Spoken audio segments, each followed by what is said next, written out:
Whether you're an entrepreneur who dreams of pitching to Mark Cuban or you just enjoy watching deals go down, Shark Tank has taught us some powerful lessons about business, pitching, and what investors and customers really care about. Stay tuned to hear the 5 lessons we learned from Shark Tank.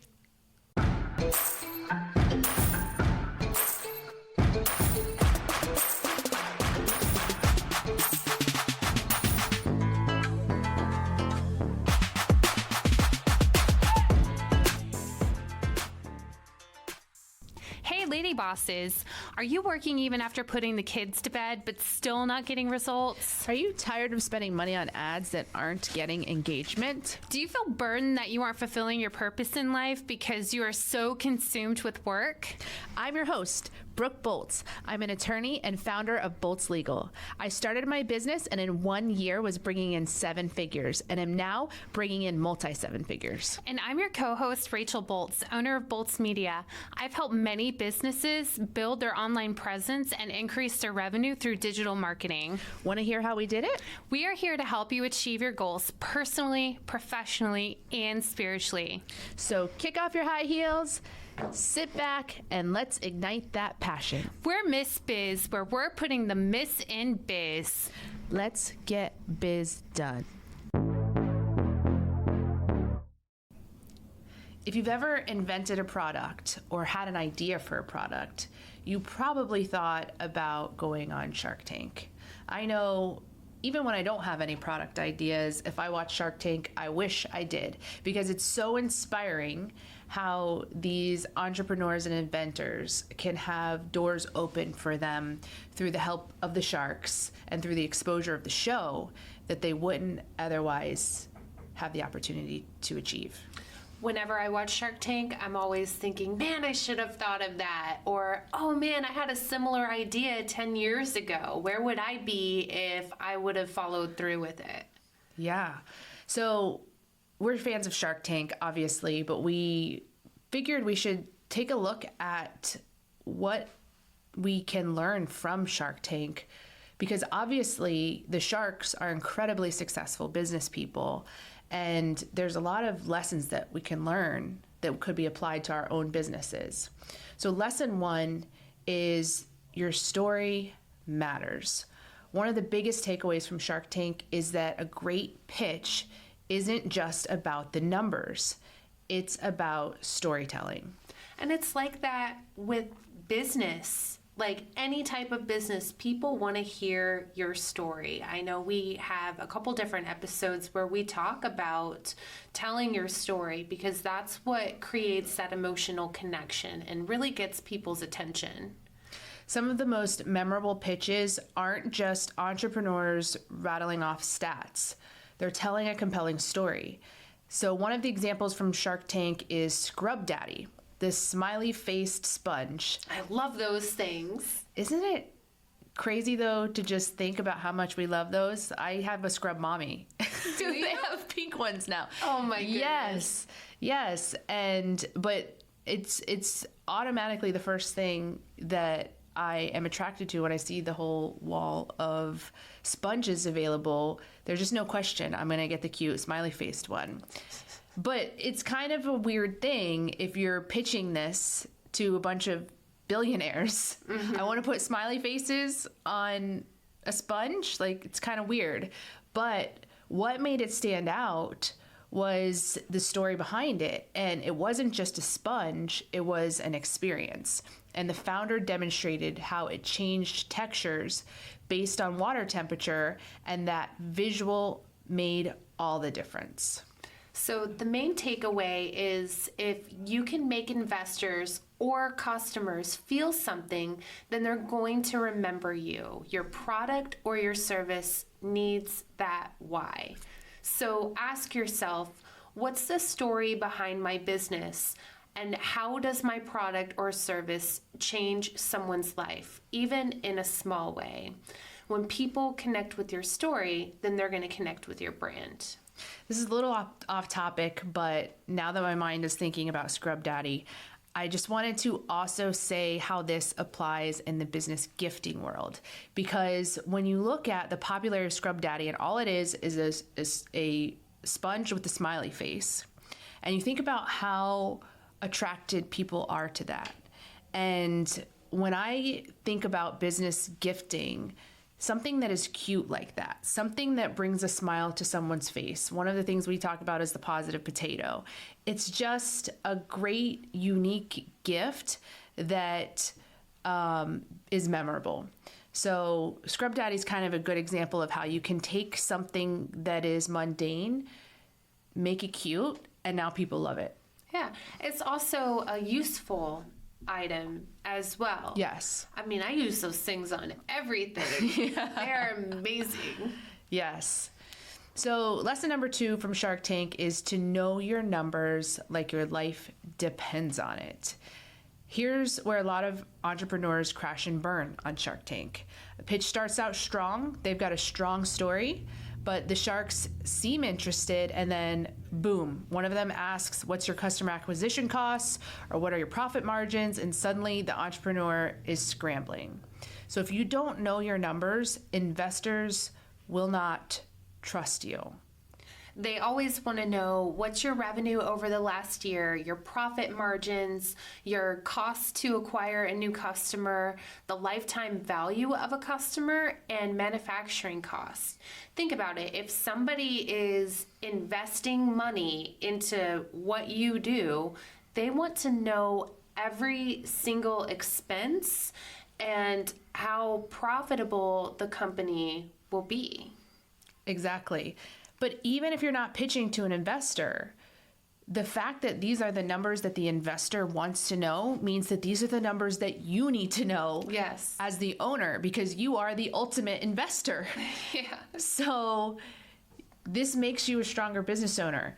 And when you know your data, you can make better decisions and avoid costly mistakes. Yeah. So some of your action steps are going to be go over your key business numbers this week. Could you confidently answer if someone asked you about your cost, your margins, or customer acquisition expenses? And if not, now's the time to start tracking. Absolutely. Knowing your numbers is critical, and it's not something that you just do one time. It's something that you should be monitoring regularly. Yeah, really every month, because, I can give an example of a number last month that came in. We had 16 clients who had been referred who had not yet signed our contract. And that number to me sent red flags everywhere. And I'm like, what is happening? That is way more than it should be. Usually we have a couple of people that are pending contracts signed, but we're pretty good about getting those contracts signed quickly. So if there's 16 people, something is going wrong. And come to find out, our contracts were getting sent to people's junk box. We started using a different electronic signature provider, and it was going to people's junk box, and so they weren't seeing it come in. So we were able to fix that quickly and get those contracts signed, problem solved. But if I hadn't been monitoring those numbers on a monthly basis, who knows how many contracts would not get signed or get delayed and signed, and maybe ended up losing that business altogether because people just lost confidence when they thought that we hadn't sent it. Or even lost referral partners because of that. Because if they're sending you multiple cases and none of them are signing with you, then that might trigger a red flag to them as well, which would have really impacted the firm's bottom line. 100%. You know we're all about that case, no trouble. All about that case, no trouble. All about that case, no trouble. All about that case. At Bolts Legal, we are all about your case. Text or call to schedule a free consultation for all your legal needs. boltslegal.com.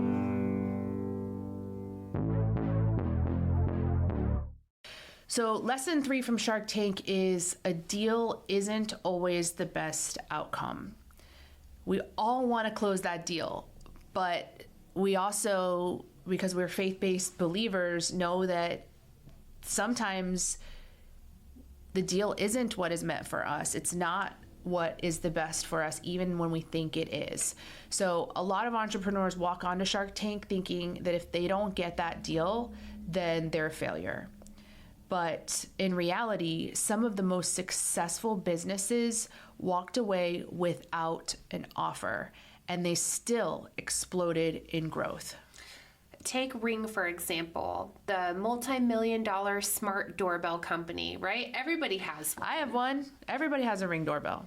The founder got rejected on Shark Tank, no deal, but the exposure from the show got him the attention of other investors, including Amazon, who later acquired the company for over $1 billion. And you see this a lot, not even on just Shark Tank, and I know we're talking about Shark Tank specifically here, but you see that even on America's Got Talent, where people who lost or weren't selected for that record deal end up getting a record deal just because of all the attention that they received. Yeah. So a no today does not mean a no forever. Sometimes not taking a deal is actually the smartest move. We've seen plenty of entrepreneurs give away huge chunks of equity just to regret it later. So when you're contemplating whether a deal is in your best interest, here's a couple of questions to ask yourself. Would you rather have an investor's money or their connections? And 2, are you giving up too much control of your business too soon? A bad deal can hurt you more than no deal at all. That's an excellent perspective.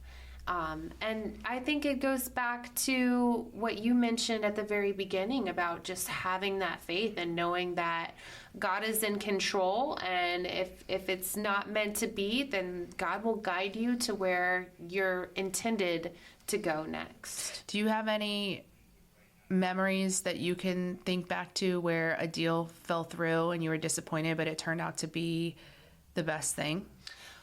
Oh, yes. Oh, yes. There were some clients that I didn't receive, and it ended up turning out that they either never paid that company that they did hire, or they were just really, really horrible to work with. There was also another time where I was employed at the state. I was a teacher at the time, and I applied for a job, and I had the degrees. I think at that point I had 10 or 12 years of experience. I actually did that job. I covered for the person whenever she would go on vacation or was on medical leave. And somebody else applied who had not been with the company that long. All she had was a high school diploma. And she ended up getting the job. And she got the job because she was friends with the person who was doing the hiring. They would have lunch and stuff together. So at first, I was really, really upset by it. I didn't think it was fair. I really needed that position. But what ended up happening is the girl who got it, she ended up quitting because her direct boss treated her so poorly, she didn't want to work there anymore. It was causing her so much stress. And another position opened up, teaching the BBE program, which I applied for, which was, in my opinion, a much better job, higher pay. I got to work directly with the students, which is what I loved. And had I taken that other position, I might not have had the opportunity to apply for that one.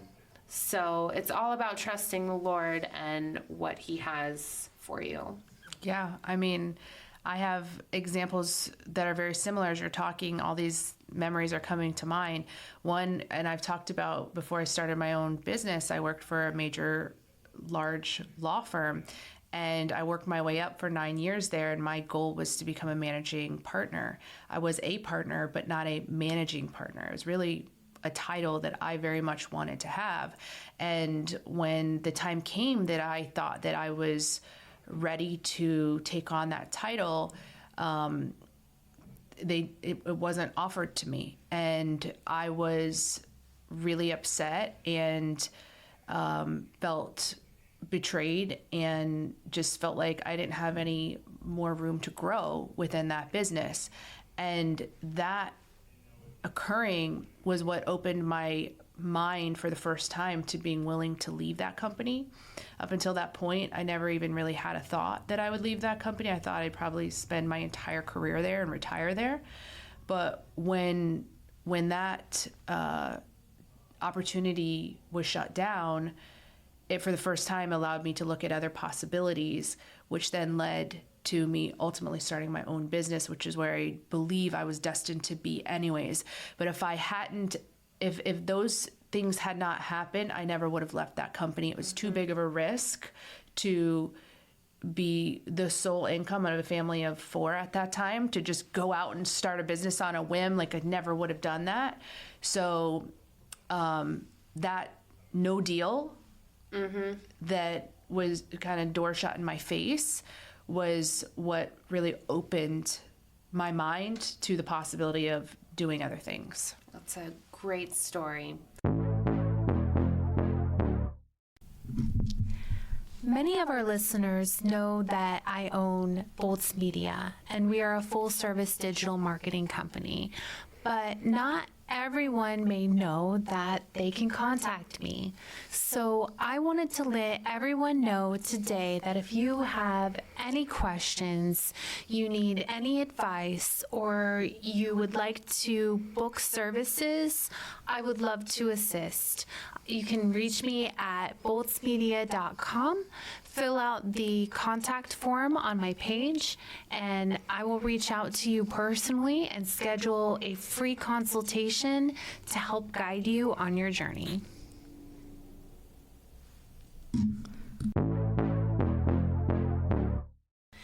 And lesson number 4 is confidence sells, but so does coachability. So let's talk about the fine lines between confidence and arrogance. It's a very, very fine line sometimes. On Shark Tank, you need to sell your business with passion and with certainty, but you also need to be coachable. Some entrepreneurs, they come in thinking that they know everything, and when a shark gives them feedback, they push it back hard. And guess what? There's no deal. Yeah, well, these are the things that we're assessing all the time when we're talking to people, is not just what the financial opportunity brings, but is this a partner, a business person that we're on the same page with, that we can work with cordially and get along and agree on the important things. And if you can tell right away someone's not going to be seeing eye to eye with you, then no deal. You got to, get out quick. So, there are other people who come onto Shark Tank who get that same harsh feedback, but they take it seriously and they show that they're willing to learn. And that's what the investors love. And that's what customers love too, is when they see someone who is learning and growing all the time. That's the kind of person that they want to work with.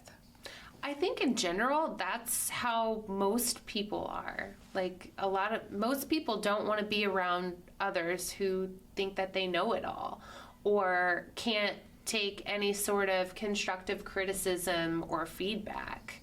That's something that can repel a lot of people, not even just in business, but in relationships. So the difference, sorry. It's okay. The difference is confidence says, I believe in my business. Coachability says, but I'm still willing to grow and improve. Yes, so you have to find that balance, and then you'll have more success in any pitch, whether to an investor, a client, or even your own team. So the fifth lesson that we've learned from Shark Tank is the simpler, the better.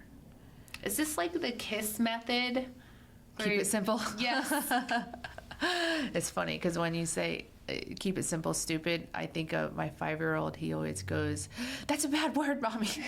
You never realize how often you say stupid until your child is like hearing it, like every word. You're like, "Oh shoot, I'm sorry." Mm-hmm. It's bad. Actually, it's a good parenting sign when your child corrects you. Yeah. Well, you're doing a good job. Yeah.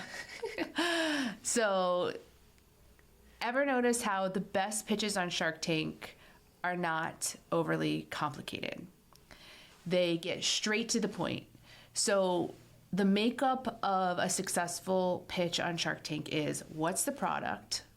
What problem does it solve? And why is it better than what's already out there? So when I'm thinking about this, I'm thinking about also like just our presentations in general. And in BNI, when I'm working with either new members or maybe some members that need some help, I always tell them, like, don't go into the science of it. Like, nobody cares about the coils and how they interact with that part of the AC unit. Like, all they want to know is keywords to listen for and how they can help you. And it's kind of like the same thing with this. They want to know the problem, the solution, and how it can truly add value. Right. Your customers aren't going to be employees, so they don't need to know how to make the widget. They just need to understand what it's going to do for them. So if you can't explain your business in a couple sentences, then your pitch is too complicated. So your challenge is to try to describe your business in one simple sentence. And if you can't do it, refine your messaging. Because if people don't understand what you do quickly, they won't buy. And we know that attention spans now are shorter than they've ever been. And so you have to be able to get the critical information in there quickly so that people can know if they want to have a deeper conversation or not. Absolutely. And you want to make sure that you're memorable as well when you're doing it. So kind of just to recap, what you can apply from Shark Tank is your story matters. A great pitch makes people feel something. Know your numbers. Investors and smart business owners always do. 3 is a deal isn't always the goal. Exposure and credibility can be just as valuable. Confidence is key, but so is coachability. Be passionate, but open to learning. And keep it simple. If you can't explain it quickly, your customers won't get it. So, if you haven't already, and if you enjoyed this episode, please subscribe to the Miss Biz podcast so you never miss an episode. We have some incredible guests and topics coming up that will help you level up your business like never before. We appreciate you and are honored to be on this journey with you. We can't wait to help you, to encourage you, and show you how to grow personally, professionally, and spiritually. If you found Miss Biz helpful, please leave a review and share with others. You can follow us on social media at Miss Biz Podcast. For legal questions or services, please visit boltslegal.com. And for digital marketing needs, please visit boltsmedia.com. Let's get biz done.